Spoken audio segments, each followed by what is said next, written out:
হল গাঁৱে গাঁৱে গৈ মেলি সজাগতা সভা অনুষ্ঠিত কৰা। বিভিন্ন অভিভাৱকৰ পৰা আৰম্ভ কৰি বিভিন্ন স্কুল অনুষ্ঠানবোৰৰ লগত আলোচনা কৰাৰ কথা আমি TMPকে আলোচনা কৰি সিদ্ধান্ত গ্ৰহণ কৰিছোঁ। আপোনালোকৰ নাগৰিক সমাজ বিভিন্ন ছাত্ৰ সমাজক আমি সহযোগ বিচাৰিছোঁ, আপোনালোকে সহযোগ দিব বুলি মই কামনা কৰিছোঁ। 2 নম্বৰ, আমি এইবাৰ একশ্যনত নামিম। একশ্যনটো বুজি পাই চাগে সকলোৱে। একশ্যন মানে যিবোৰ আমি অলপ যদি ক'ৰবাৰ পৰা আমাৰ অঞ্চললৈকে দেখি নোপোৱা, কেতিয়াও সেই মানুহজন আমাৰ অঞ্চলত অহা যোৱা নকৰে, এনেধৰণৰ মানুহবোৰক আমি চিনাক্ত কৰা আৰম্ভ কৰিম। তাৰ কাৰণে মই পুলিচ প্ৰশাসন, জিলা প্ৰশাসনৰ সহযোগ বিচাৰিম। নিশ্চিতভাৱে জিলা প্ৰশাসন, পুলিচ আৰক্ষী বিভাগে আমাক সহযোগ দিব। এই দুটা কাম কৰাৰ পাছত আমি একশ্যনত নামিম কৈছোঁ। কোনটো একশ্যন?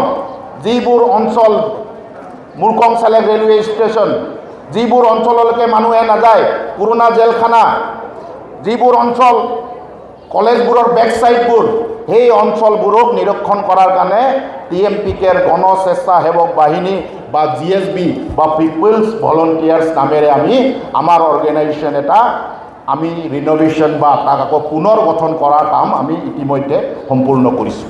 আপোনালোকৰ সহযোগ লাগিব। তাক হাত চাপৰিটো দিব লাগিব না আপোনালোকে? নাই নিদিয়ে নি? দিব লাগিব। আমি দিনে নিশাই কাম কৰি আছোঁ, যাৰ ফলত আজি আমি আপোনালোকৰ ওচৰত প্ৰথমে অনুৰোধ জনাব আহিছোঁ।